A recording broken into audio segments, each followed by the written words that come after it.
Good evening, everybody. Welcome back to the Cycle Sunday podcast. Mr. Bowker, how are you, my friend?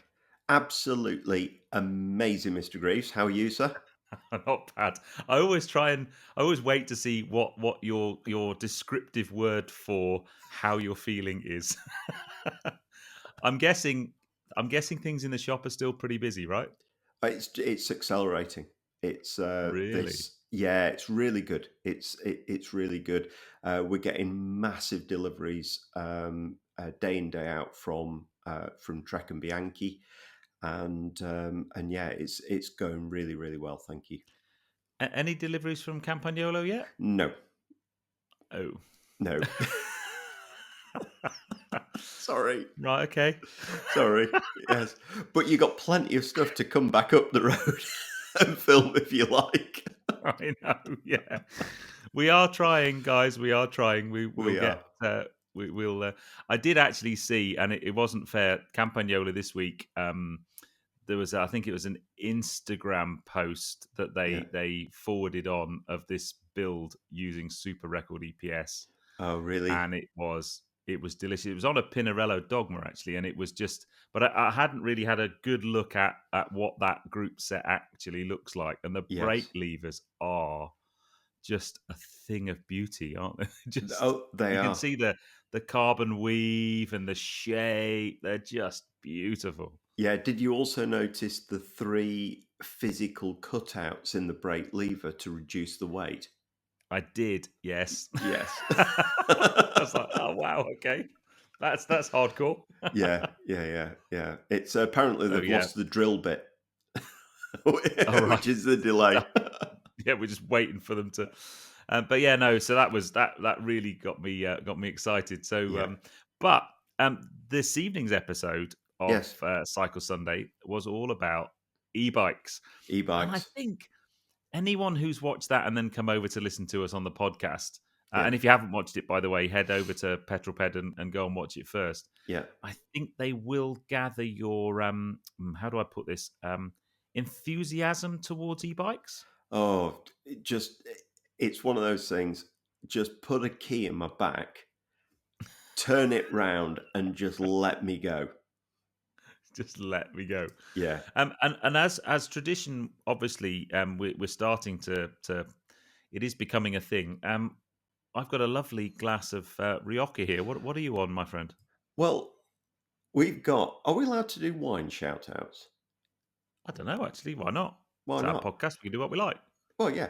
Well, this is a bottle from 19 Crimes. Mm. Yeah. And it's one of their, I think, nicer bottles of wine. And it's absolutely delicious. There you go. Yeah. I'm getting notes of red wine.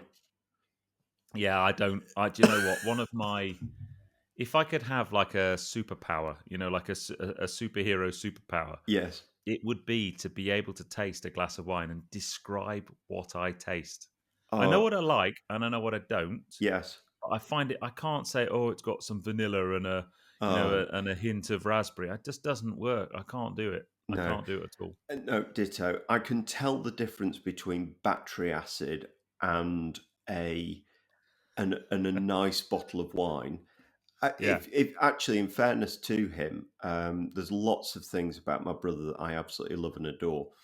But he is genuinely very good on wine, and he's Oh. given me a number of glasses of very nice wine, and I really can't tell a lot of the difference if I'm honest with you. But don't tell him that. It's becoming a wine podcast. I know. Sorry. E-bikes. Well, Exactly. the great thing about e-bikes is the fact that you can go and ride more and then enjoy your glass of wine at the end of the day. This is very true. This is very Mm. true. Now I should also report back to you. Yes, Since last we spoke, yes. I've been out on my road bike. Have you? I finally took my turbo tire off and put my road tires back on, Yes. and I had a puncture. So it was so funny because it was on Sunday when I went out on my ride, and obviously Sunday night's video last week was all about fitting the tubeless tires. Yes. and I'd kind of obviously edited the video and watched it and stuff. Yeah. And then I went out on the bike and I thought, you know what, this is just, I think this is called Sod's Law. Yes. Um, but I must say, one of the things I want to say is your little trick of starting to put the tire on from the opposite side of the wheel to the valve Yes. is the best cheat in the world. Well, it's not a cheat. It's Because it's if this was GCN, it would be yeah, bike hack. Whereas at yeah, Criterium Cycles, it's no, just do the job properly. well, yeah, but Yes. I'd always assumed because where the valve comes into the Mhm. into the wheel, Yes. it's always a bit tighter there, isn't it? Where to seat the tire and stuff Yes. around there, and I Yes. just always assumed that that's where you should start. But Mhm. now having done it, and I did it with the live tire install with you, and then did it when I was out fixing Yeah. fixing my puncture last week. Yeah. And more importantly, I changed because I had a puncture on my mountain bike as well, All right. and I'd put new tires on my mountain bike, and that literally, I mean, me and Dan, it took us about 25 minutes and lots of swearing to Right. get this tire back on. Yeah. And I used your technique, and it went on straight away. Yes. Well, do you know, I'm But delighted. it makes sense.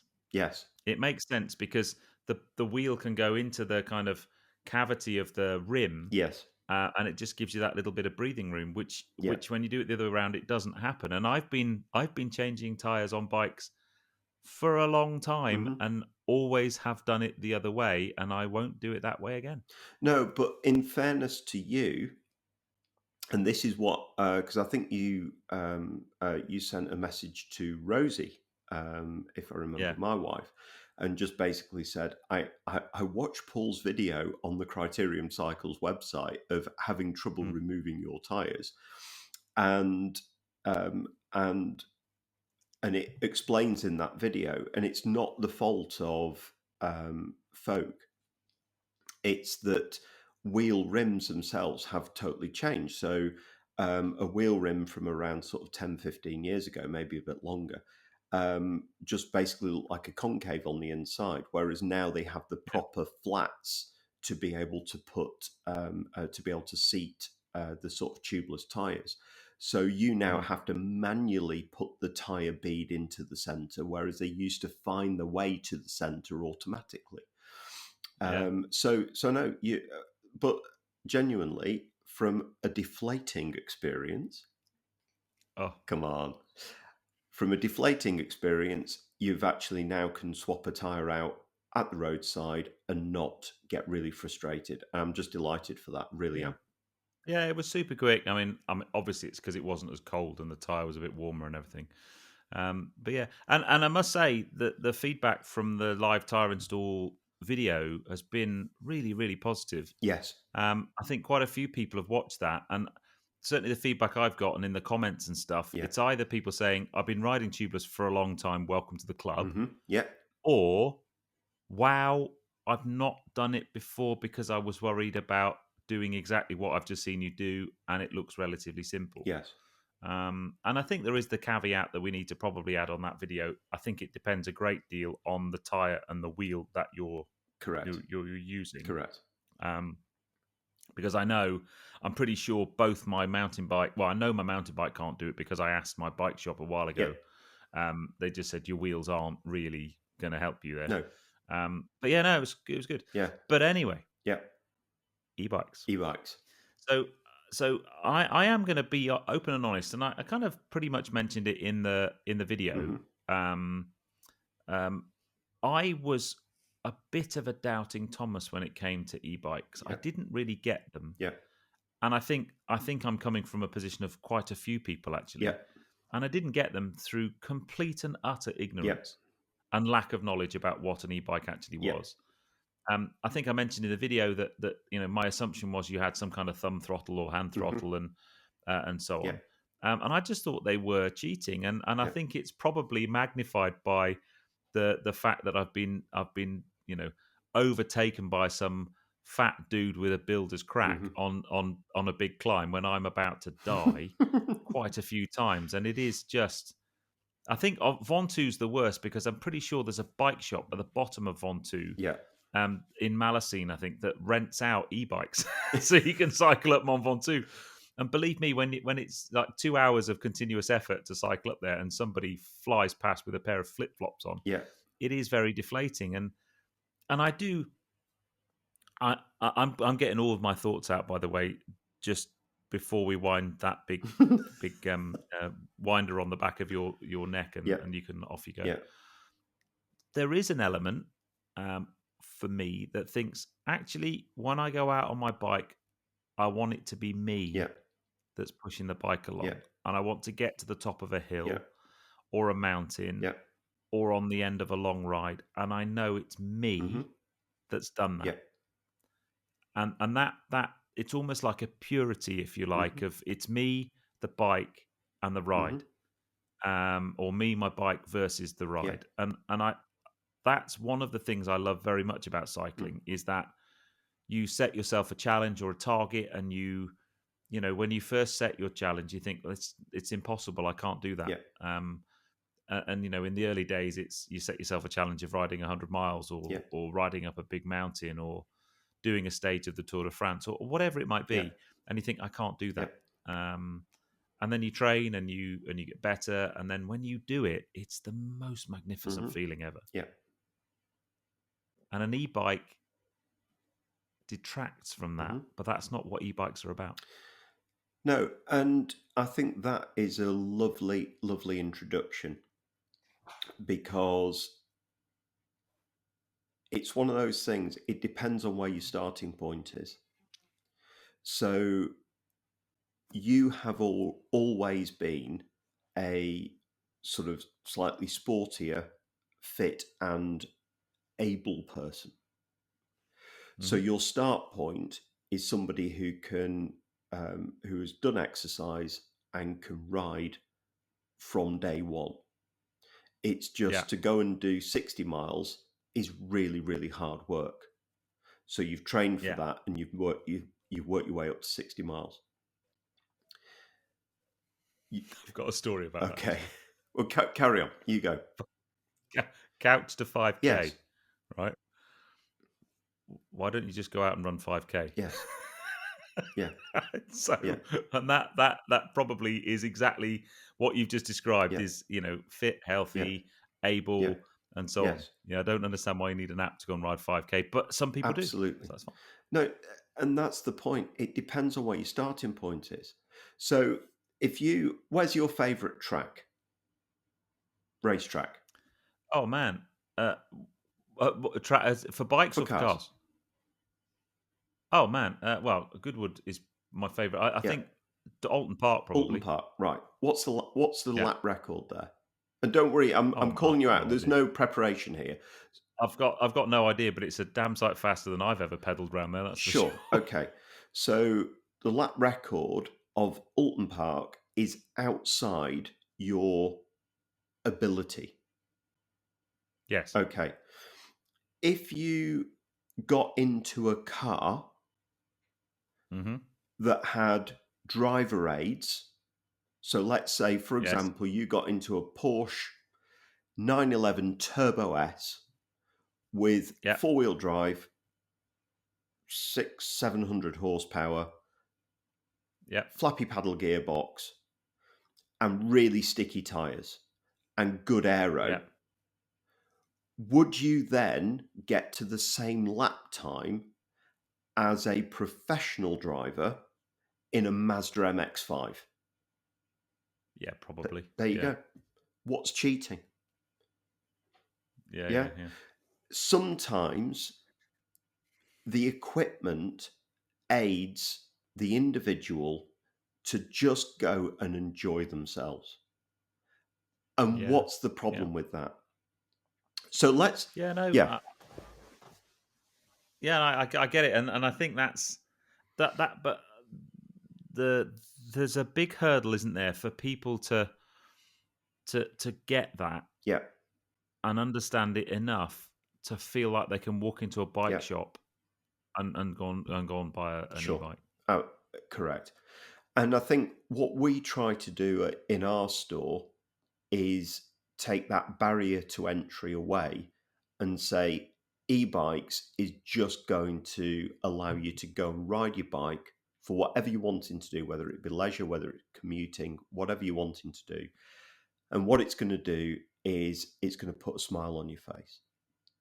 So, Yeah. first things first, let's talk about the numbers. So, Yeah. what is an e-bike? What does all the numbers mean? Because I think that's the big issue, is the fact that Yeah. there's a lot of complication around e-bikes, and what we like to do is actually make it really very straightforward. So, number one, a pedal assisted e-bike is not a Yeah. moped. So there is no Yes. way that you should be able to just jump on an e-bike that is legal to ride on the road and on the cycle path and cycle track, that you have an ability to move along the ground without pedaling. So that you should Yeah. not just be able to push a hand throttle and it whisk you along. If it doesn't, Yeah. if you don't pedal it, it doesn't move. And that Yeah. is, number one, what a pedal assisted e bike should be. Number two is the motor in the UK has got a maximum power output legally of 250 watts of power. Hmm. And it's got a maximum legal speed limit of which it can assist you to of 25 kilometers an hour or 15 and a half miles an hour if you're in Yeah. imperial or Yeah. metric. So Okay. those are your three principal things about a modern e-bike, is the fact that it cannot assist you beyond that speed. The motor cannot exceed 250 watts of power, and Hmm. you it cannot move along the ground without the assistance of the squishy organic human that's also pushing the pedals. Okay, so that's the most important thing. Hmm. Then you've got your battery size, and that is calculated in watt hours. And Yeah. simply, that is the size of your fuel tank. So the bigger the number, the bigger the Yeah. battery capacity is, the bigger the fuel tank is on board. So you might Yeah. have a bike with a 300 watt hour battery, a 400, 500, or Bosch now do a 625 watt hour battery. And a Hmm. 625 watt hour battery, guess what, is over double the battery capacity or the fuel tank range of a 300 watt hour battery. Okay, so let's just Yeah. simplify this really, really simply. However, when it comes to the motor torque, and how would you describe to somebody what torque is? So Um, TORQUE. it's the twisting Yes. force. Yeah. Um, so I think what is it? I'm trying to remember that in terms of Yeah. cars. Um, I think it's something like the power is how fast you get there. Torque is how far you go through the object once you hit Yes. it. So Makes sense. so so ultimately torque is effectively the grunt that puts a Yeah, really big grin on your face going up a steep hill. and I think one of the challenges for if you're a when we had a chat um, a couple of weeks ago, we were talking about power Yes. meters, and we clearly torque is we've got Mm. watts and torque. We're talking about numbers and we're talking Mm. about power. So if you are a keen cyclist and you've got into things like power meters, you're going to start talking in Yeah. excuse the pun in Mm. wattage and understand what your wattage is, what your Yeah. output power is, um, and that will then when you start coming and talking about e-bikes, it's super Yeah. easy because as a human being, I'm going to be able to put out a couple of hundred Yes. watts of power. And you think, well, that e-bike's giving me 250 watts, so that's just over double Yes. the power. that I'll have available to Yes. me on a ride. But if you've never come into Yeah. that before, and most people, let's face it, most people, unless they're sad lycra wearing mammals Yeah. like us, they probably don't ever talk in Yeah. that language. So when you talk about Newton Yes. meters and Yeah. watts of power, it's just like you may as well be Ah, talking, indeed. Martian. So the way I always like to say it to people is that an e-bike is going to add to the weight of the bike. So if you took a non-e-bike, your battery is around 4.5 to 5 kilos, dependent on Yeah, the size of the battery, so the size of the fuel tank. And the engine, the extra structure in the frame, and then all of your ancillary things like remote controls and that sort of stuff.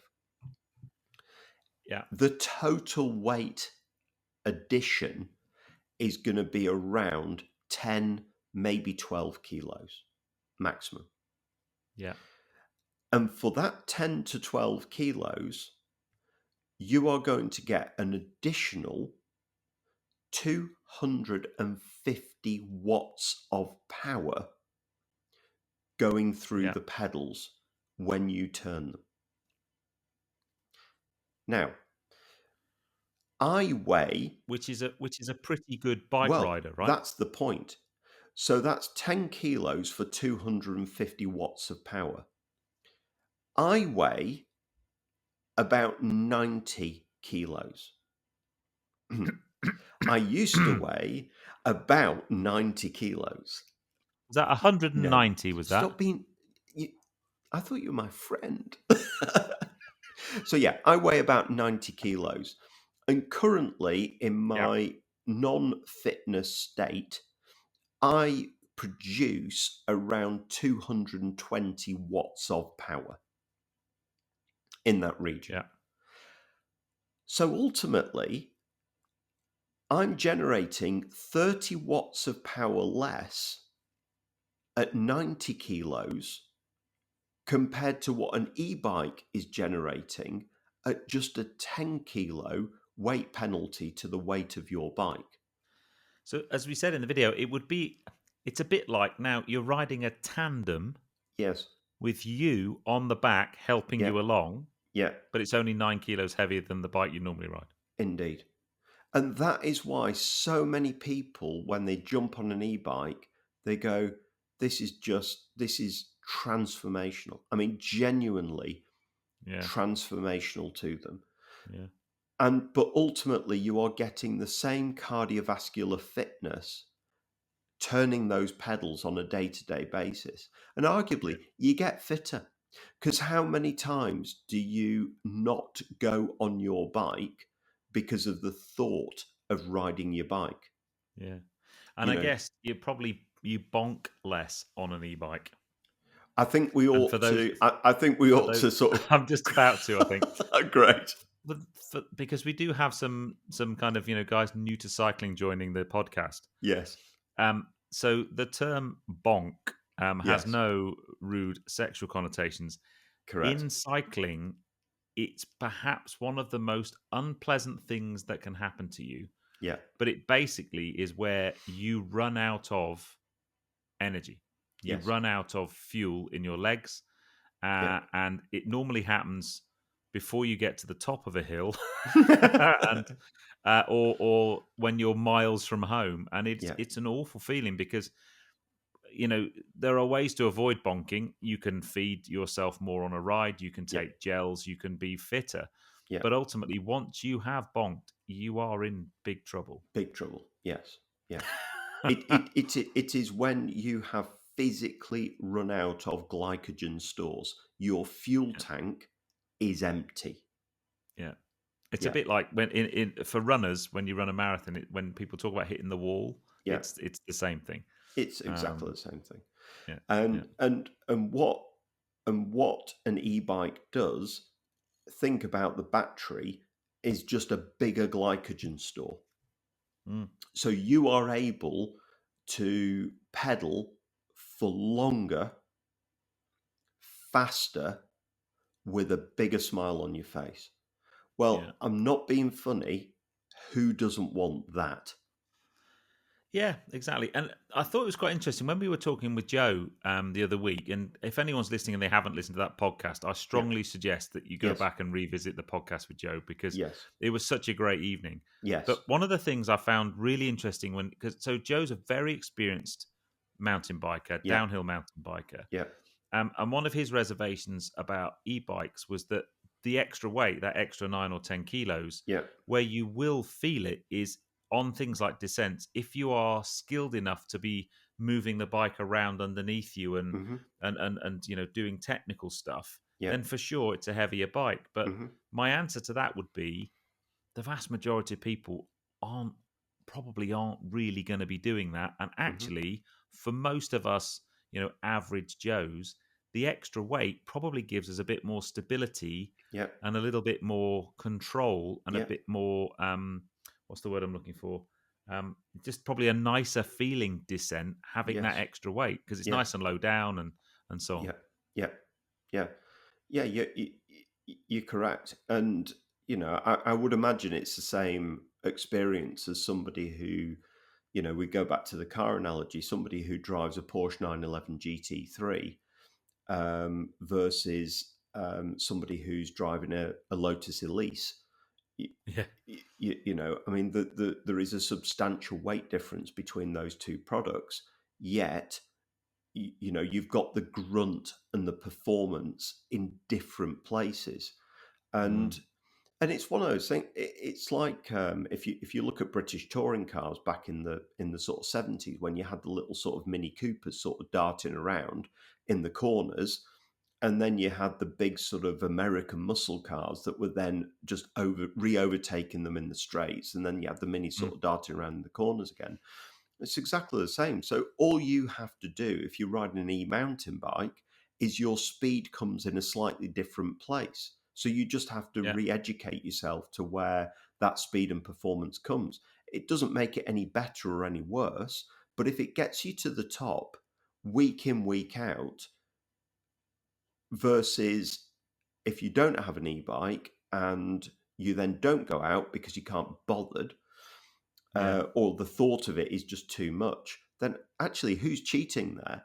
The person who's out every single day riding the e-bike because it's just every ride's a good ride, or that yeah. person who goes, oh no, I'm a purist, I'm not going to ever ride to with those e-bikes, and then they go, You well, don't get what? those kind of people in cycling, Never. surely. And then they turn around and they go, you say, well, why aren't you riding your bike tonight? Oh, because I've got a little bit of a tear in my hamstring and I can't possibly go out tonight. And you just go, yeah, whatever. You just can't be bothered. So for me, you've got to move on. You've got to get your head out of this is cheating and defeating the object and Yeah, actually see what an e-bike is actually bringing to the party. Because yeah. guess what? Like disc brakes on road bikes, it's here to stay, and it is a massively growing market. And more than anything else, it is absolutely transformational to those people who wouldn't have bought a bike in the first place, who are getting back on bikes and are just finding the joy of cycling. And for that, Mm. amen.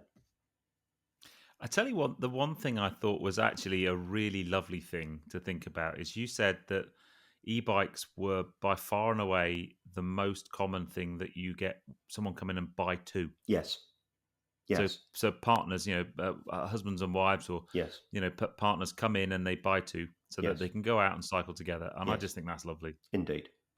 And Yeah. Rosie and I have just done the same thing.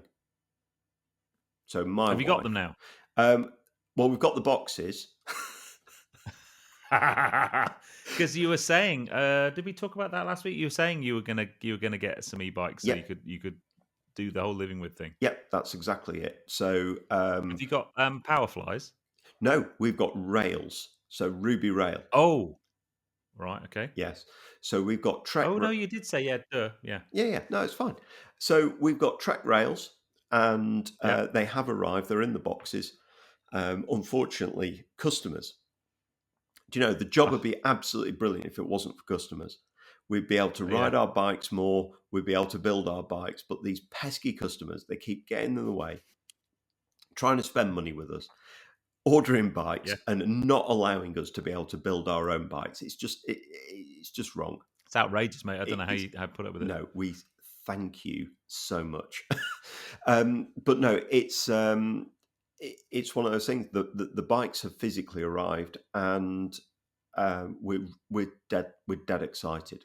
Can't wait to get them built and start using them, and blogging about them, uh, and doing stuff for Facebook and Well, Instagram. Mrs. P is quite excited too, Yes. as long as you can find one for her. Yeah, yeah, yeah. So yeah, no, you very kindly sent me Mrs. Ped's measurements through. I did. Yep. So Yes, we followed your guide. yeah, We've been on the website and we followed your guide. I didn't use a number plate. I used a chopping board a chopping to board. get the yeah I think you ought yeah to to qualify get the that. angle from the wall. Yeah. So yeah. Hey. So here's a question then. I don't think we've covered either of these points, but Yeah. I think they're quite important. So, if ever I do a car review of an electric car, Hmm. the biggest bone of contention is always charging. Right.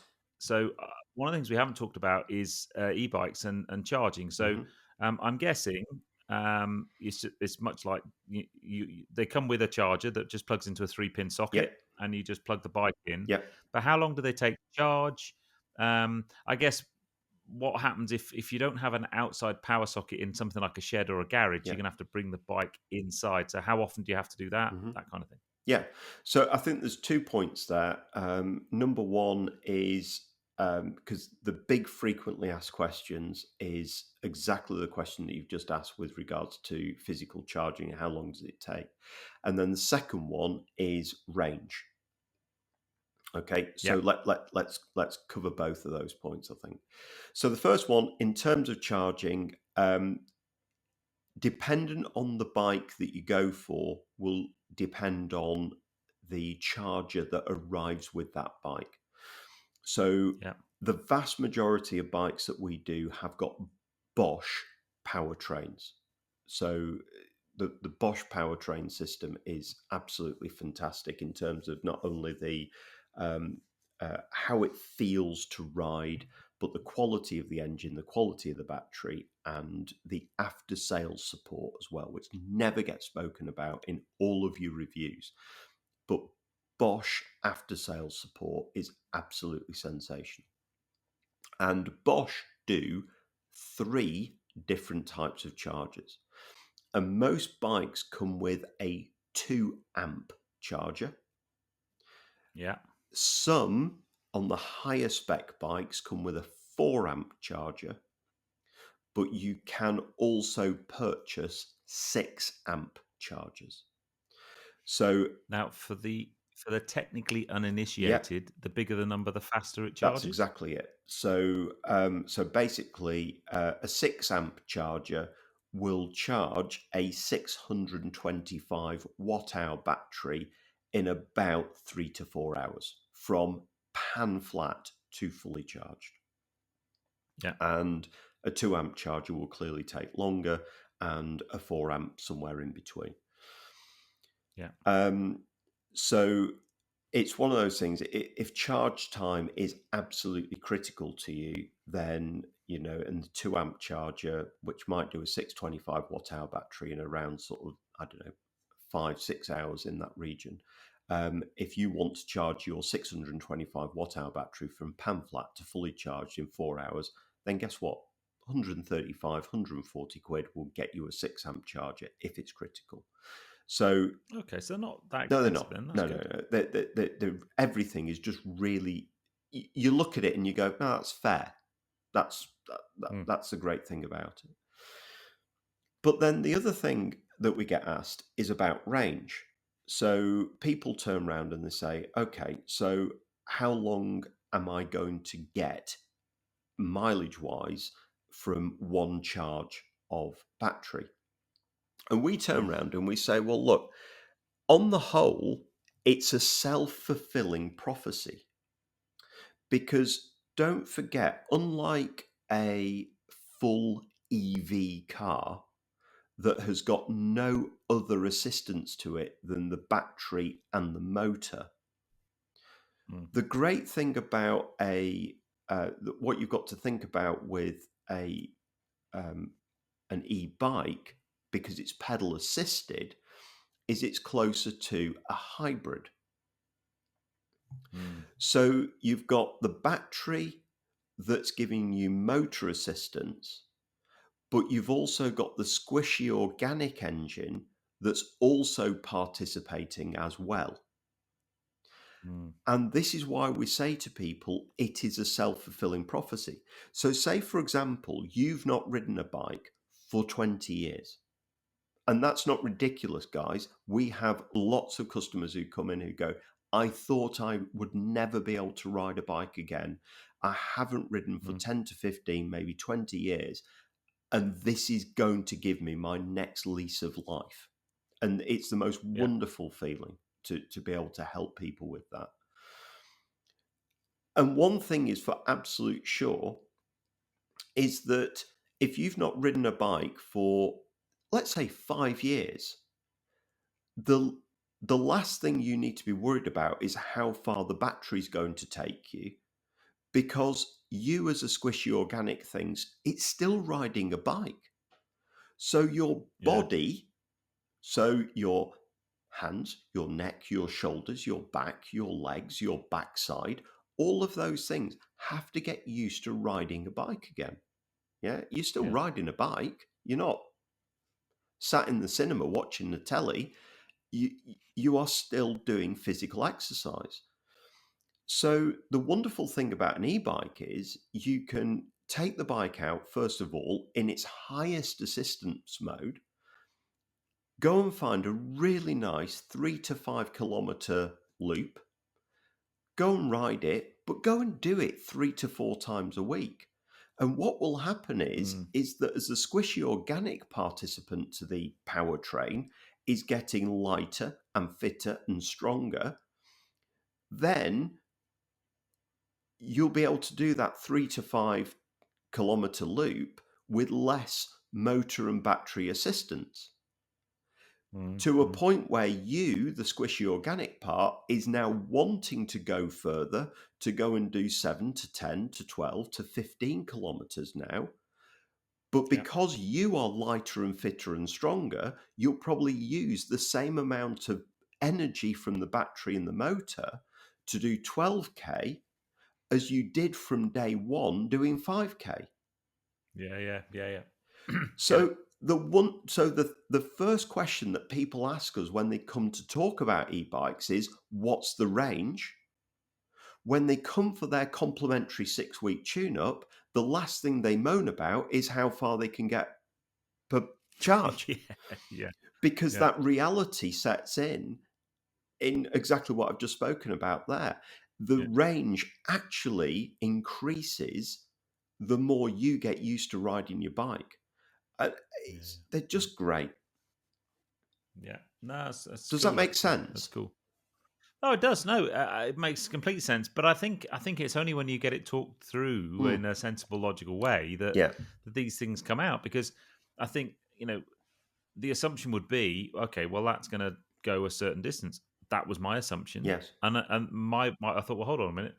It will go a certain distance, then the battery will be flat, and then you're stuck with a bike that weighs 10 kilos more, and it's yeah, got no assistance at all. But yeah. that doesn't that's not the case No. unless you were super unfit and you were using like 100% of the assistance, in which case in an hour it's going to be flat Hmm.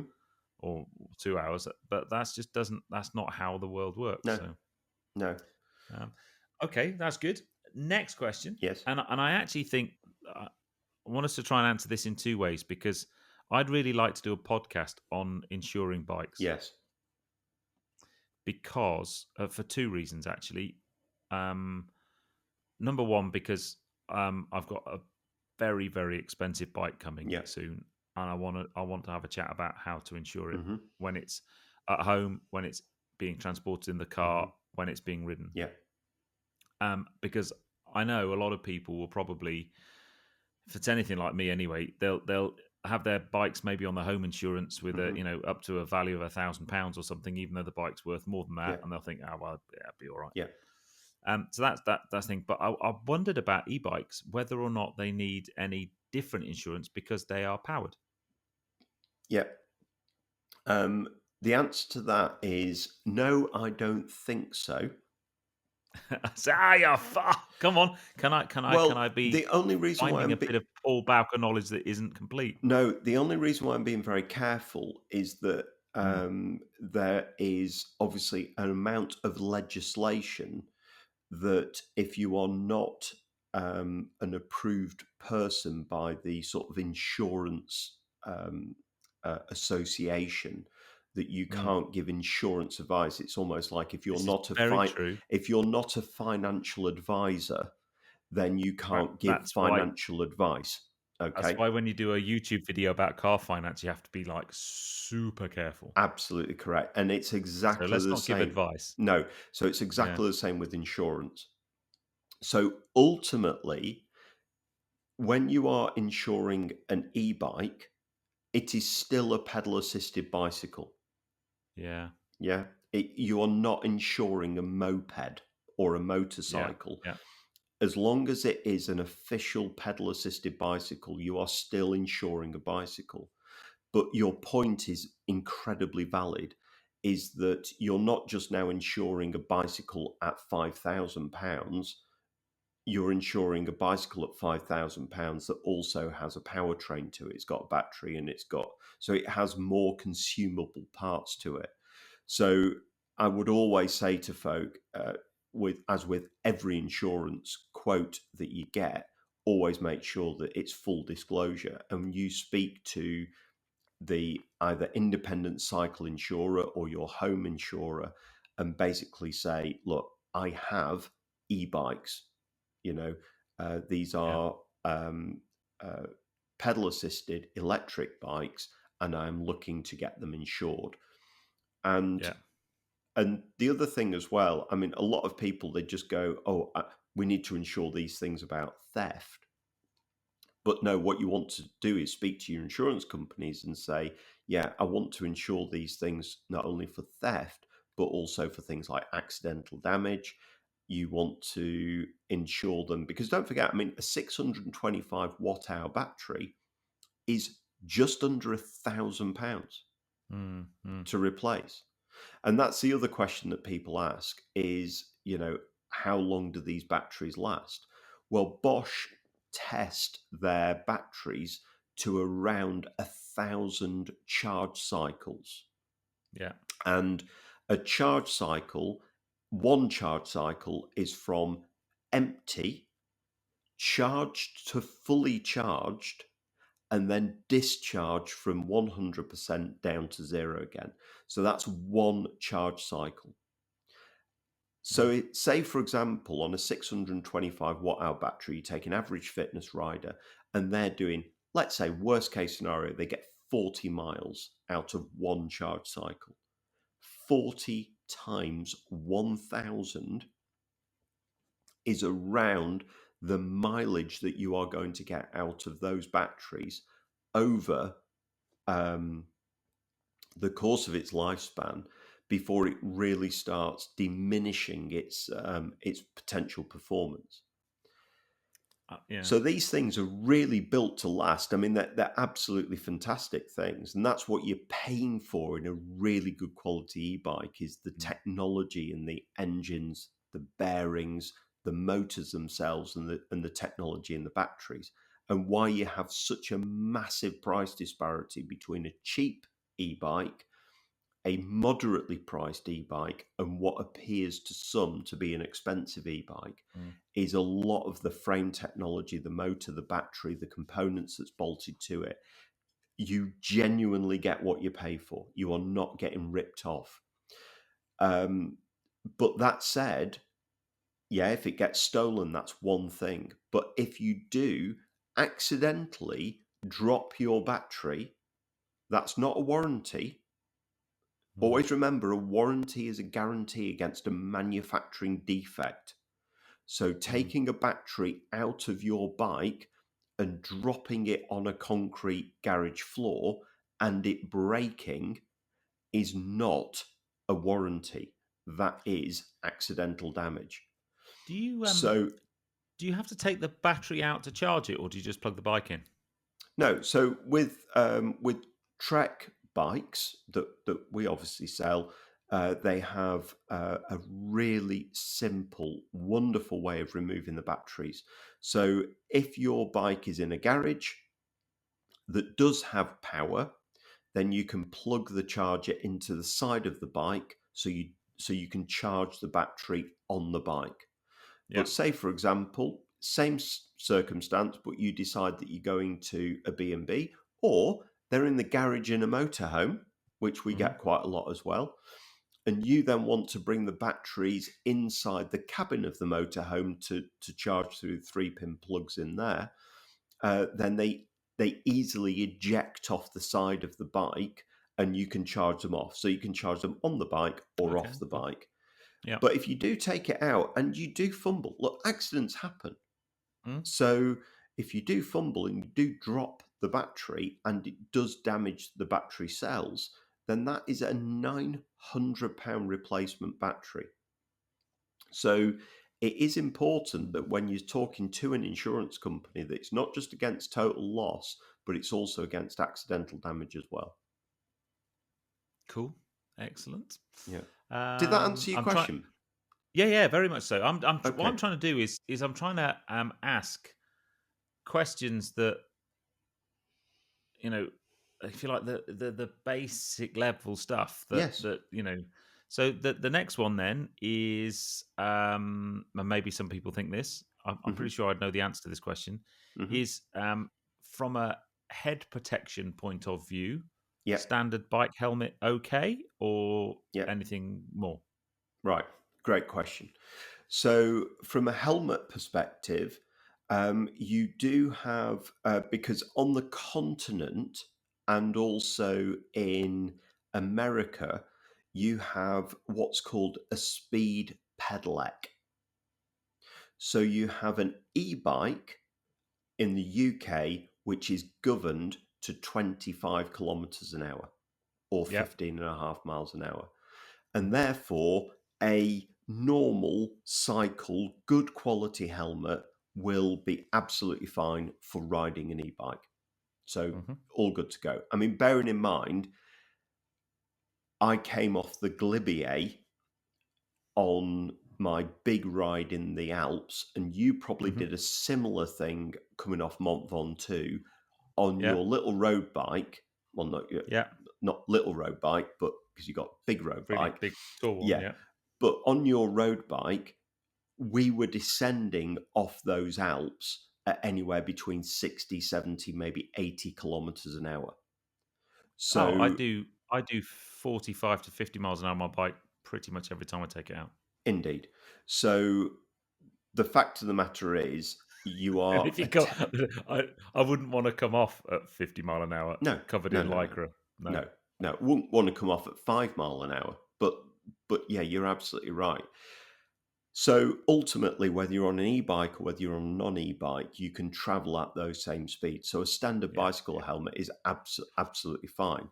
However, there are certain helmets which are designed specifically around what's called speed pedelecs. And speed pedelecs are the bikes that are governed to do 45 kilometers an hour. So Hmm. they are the bridge between e-bikes, as in pedal assist e-bikes, and motorbikes. There's still pedal assist, but the motors are wound up to 11, Yeah. and they are governed at 45 kilometers an hour. They have to be road registered. You cannot ride them on, or if you ride them on cycle paths and cycle tracks, they have to be speed pedelec approved cycle paths and cycle tracks, and they tend to be in the continent, and they also are in the US as well. Hmm. Um, and they will come to the UK. I'm absolutely convinced of it. And yeah, I think the cycle authorities and the DVLA are working together to try and make this a thing in the UK. Yeah. And I think it will be the death of the second and third car in a household. I mean, we're Mm. already just as a bit of a segue here. We're already having customers who are selling second cars now because they're just not using them. Because as a couple, they've bought a pair of e-bikes, and for what they would Mm. generally use their second car for, they're now just enjoying jumping on the bike and just pedaling along for 20 minutes, doing the errands, putting the bits and pieces in the pannier racks, going to see the family, going to see the friends, and then coming home, having done a little bit of exercise and just having a Mm. lovely time in the fresh air. And the car's just living on the garage, on the garage, on the driveway. Yeah, yeah, So, yeah, yeah. this is a massive. I don't want to get all sort of environmental and all that sort of stuff. That's not what this is Yeah, about. you're turning into Greta Thunberg on me, No, or what? not at all. Um, Nothing against Greta there, but it is one of those things that from a pure practical point of view, um, there are people who are selling second cars to get their e-bikes. I mean, you think about an inner city person who has to pay for a parking permit and all of those sorts of things. You know, how far do you drive and where do you go with your vehicle? Well, selling a car, buying an e-bike at 3,500, 4,000 quid that does 85% of what you'd use your car for, and Mm. then companies like Enterprise Rent a Car will, if you want to do one long journey every, 2 to 3 months, will come and deliver a car for you for 60 quid for a weekend or 100 quid for a weekend and Yeah, just yeah, use a yeah, rental yeah, car for them. And that's yeah, happening. yeah. That's happening now. So Yeah, speak, especially I would guess if you're in like an urban environment, then that it's. I can imagine there's a big attraction there actually. yeah, very much. So speed pedelecs are you can get helmets that are specifically designed for speed pedelec use, Yeah, and they tend to have slightly more head protection to them, but still don't weigh a ton. They're not like a full yeah, face motorcycle helmet. yeah. I'm going to go fully controversial now. Yes. What's your thoughts on people who don't wear a helmet when they're riding the bike? There is a special place in yeah. Uh, Look, it's your The choice. reason I ask it is Yeah. because um, I mean, if you ever listen to Chris Boardman, he's because I know he's got quite a specific view on this, and Hmm. but I see people out, especially when the weather gets nice and it's a bit warmer, and they're there, and they'll be on their really lovely road bike, and they'll Yeah. be have all the gear on, and Yeah. they'll have like a cycling cap on backwards and no helmet. Yeah. And I saw a young girl riding on a bike this week, and she had a rucksack on with her bike helmet tied to the rucksack. Hmm. And you think that's going to help you when you fall off. Yeah. And I just don't understand. No. It can't hurt. It can't. I don't understand the mentality. It can't harm. Surely, if No. it's being cool or because of what you look like, then that you're just being an idiot. Yeah, I'll be absolutely honest with you. I carry exactly that same view. Um, I've ridden motorbikes for many years, Mm. and I see people on high performance motorbikes in jeans and a t-shirt, Mm. whereas I always wear leathers. Yeah, When I'm riding um, a bike, I always wear a helmet. And I always wear appropriate clothing to suit the cycling activity and the risk that I am going to take.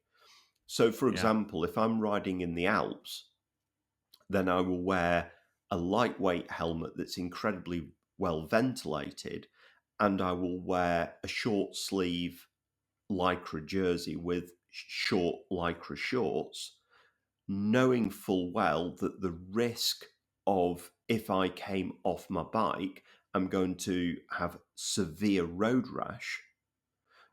But if I wear more protective clothing, I'm going to boil. So it's a risk yeah, versus um, uh, It's a practical great point. incentive to stay on your bike. That's exactly it. But I just don't understand people not wearing a helmet. I think a little bit of it is a I have too many generational friends. thing. I have too many friends who've had big offs and Yeah, um. Well, actually, Dan, when we came up yeah, to the shop, yeah, Dan had literally fell off his bike about a week yeah, before, yeah. and he landed on his collarbone and broke his collarbone, Yes, but he landed on his head as well, yes, and his helmet was a write off. yes. It was because that's the other thing. You fall off your bike, Hmm. damage your helmet. That's it. Hmm. Don't reuse it. No. Most helmet manufacturers will give you a percentage discount off of the next one if you trade in your broken helmet anyway. Well, interestingly, Bontrager, who is Trek's parts, accessory, and clothing wing, they actually do a 12-month crash replacement guarantee. So if you do Huh? actually have a tumble and you dent the shell of your helmet within the first 12 months of ownership, they will give you a brand new one free. I wonder how many people go out and just smack their head against a wall. Not zero. Genuinely zero. Well, actually, one, probably you, if you had it. But Just yeah, joking. joking, yeah. But no, zero. We've never had that. In fact, actually, it's the opposite way around. The amount of people who come in who have had a genuine sort of tumble, and they come in and go, "Excuse me, I think you told me that this was this, but I feel a little bit awkward." And we go, "No, there's your new helmet." And they go, "Oh, that was easy." you know, Yeah, so yeah, yeah. it is a really great thing. And what it does is, because a Bontrager helmet is not the cheapest thing. I mean, they start at £35 and they go up to well north of £200. So they're not the cheapest things in the world. But that's why Bontrager do what they do. They say, look, invest in a good quality helmet because they Mm, do get better quality, they do get lighter, they do get better fitting. You will want to wear it more because they fit beautifully and they're not heavy on your head and they're mm. well ventilated and they do protect you. And what we're going to guarantee you is if you spend 80 to £120 on a helmet, then ultimately, if you do have a tumble, you're going to get at least 12 months out of this thing. Yeah, yeah. Yeah. No, that's good. So I think that's good because I think we've kind of pretty much covered all the bases on e-bikes. That Oh, we could and I've go on for days. I know I've just tried to ask all of the kind of the most basic questions, and Yeah, it is a fascinating area, and my takeaway for anyone listening to this who's still doubting, my simple thing I would say to them is go and ride one. yes, Just go and because I the bit that made it click for me is when I was up the last time with you up at the shop and I yeah, rode that one round the car park. yeah, Literally, it was like, oh wow, yes, this is cool. And then you yeah, think, damn, I need to buy one of these. yes, yeah, and that's the thing. When you ride an e-bike, it changes instantly from why would you to why wouldn't you. Yeah. And if it helps anybody, people say, "Oh, before I make a decision of spending this amount of money, I would need to ride it first." And you go, "No, no, no. We absolutely recommend that because we have a 100% conversion ratio from demo to sale." So you're saying that you absolutely insist you ride it before you buy. We say we absolutely insist that you ride it because you will buy. But that, Brilliant. genuinely, they are that good, Yeah. particularly if you get a really good quality one. Yeah. And Yeah. Well, I think that's the same. Yeah. Buy cheap, buy twice, right? So yeah, yeah, yeah, yeah, invest in indeed. the money and it'll come good. Yeah, and I think ultimately I think now we throw it open to the floor. I think we've spoken quite a lot generally about e-bikes. We've done the video. We've spoken generally about it, and what we now would love from our audience, not only from our viewers but also our listeners for the podcast, is just please throw out the questions. Mhm. Don't comment and say e-bikes are rubbish and that Valkyrie's talking absolutely garbage. They're the vomit of Satan and all that sort of stuff.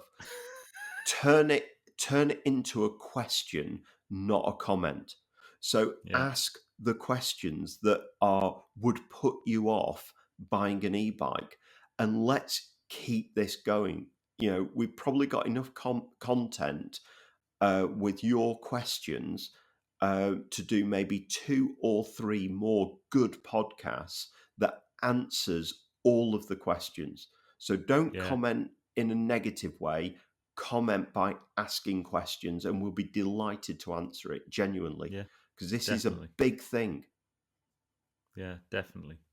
Mate, it's been, as always, an absolute pleasure. And I mean, my biggest challenge now is Bianchi Arcadex gravel bike or e-mountain bike, Well, there's or 2 ways both. of answering that. There's 2 ways of answering that.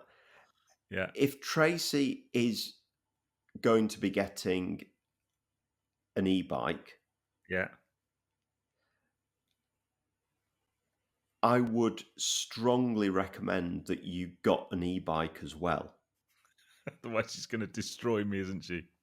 Well, it's not just that. I think this is another good point, and this is why I think we sell them in pairs more often than not, is that because they're governed to 25 kilometers an hour, you go everywhere at 25 kilometers an hour. Whereas on a non-e-bike, you might go on the flats with a tailwind at, say, 30, 40 kilometers an hour, but then you go up the hills under your own steam at maybe 16 or 17 kilometers an hour if you're particularly Six, fit. 6 or 7. 6 or 7, yeah, I was sort of doing you a favour there. But it's one of those things that your speed differential is different whether you're climbing or on the flat. So I think the reason why we sell these bikes in pairs more often than not is actually you've got the same road speed going on at the same places all the time. Yeah. And so I would say if you want to ride on your own a lot, and Tracy wants to ride on her own a lot, and not because the two of you want to ride in at different because you don't want to be together. We absolutely know that you guys want to be together, but sometimes it's just time. So, actually, I can only go out when Tracy's home because of family or dogs or something like that. So it's lifestyles that mean that you have to go out at different times. But if you've got 2 people who want to go and ride together at the same time, you're actually better riding on the same equipment as Yeah. much as you can. Sounds like an e-bike then. Sounds like an e-bike. Yeah. Yeah. And then we I'd can get a go all out together as well. You can come to Glen Tress and come and do red routes yes. and black routes. Yeah. Okay. All right. I'll get an e-bike then. Cool. Yes. In the autumn. Anyway, yes. It's about that time, my friend. Oh, We've hit our 1 hour. No, let's do 2. Guys, I really hope you've enjoyed that one. I know you can tell Paul's very passionate about e-bikes, and for me, of all the subjects we've done so far, there's such a massive crossover between e-bikes and the car world, especially the electric car world, and I find it fascinating. And so many of the challenges that people have that might prevent them from going down the e-bike route are the same ones that they might prevent them from going down the electric car route. And I've just found the whole process really, really interesting. Yeah. But as Paul said, let us know by reaching out to us either in the comments or send us a direct message through social media. Just search Petrol Ped or Criterium Cycle and send us a message. But I hope you've enjoyed that one. I certainly have. Mate, it's been a pleasure as always. Indeed. But it's that time when we say, I've been Pete Greaves. I've been Paul Bowker. Ride safe, guys. Ride safe, everybody.